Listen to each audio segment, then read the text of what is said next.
මේ වගේ high graphic PC games play කරගන්න අපි හදමු අද low budget PC එකක්.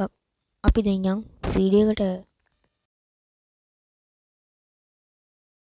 අපිට processor එකක් අවශ්‍ය වෙනවනේ. ඒකට ඉතින් අපි භාවිතා කරන්නේ Intel i3 2nd gen UZ processor එකක්. ඒක රුපියල් 1400ක් වගේ තමයි වෙන්නේ. ඊට පස්සේ motherboard එක විදිහට අපි පාවිච්චි කරන්නේ H61 UZ motherboard එකක්. ඒකත් ඉතින් රුපියල් 1500ක් වගේ තමයි වෙන්නේ. ඊට පස්සේ අපේ RAM එක විදිහට 4GB RAM දෙකක් වගේ තමයි අපි ගන්නෙ. ඒ RAM කාඩ් එකක් රුපියල් 2500ක් වගේ මුදලකට අපිට ගන්න පුළුවන්. ඊට පස්සේ අපේ graphic card එකට අපි ගන්නෙ GTX 650 1GB VGA කාඩ් එකක්. 8500ක් වගේ මුදලකට ඔයාලට ගන්න පුළුවන්. අපේ storage එක විදිහට අපි ගන්නෙ 100GB UZ desktop hard එකක්. ඊට පස්සේ අපේ cooling fan එක විදිහට ගන්න අපි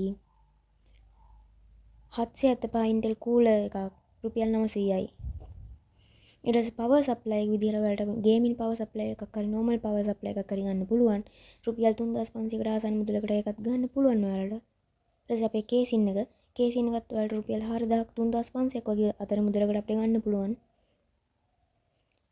ඊට පස්සේ දැන් අපිට තියෙන්නේ total එක බලන්න. අපි යන් දැන් total එක බලන්න.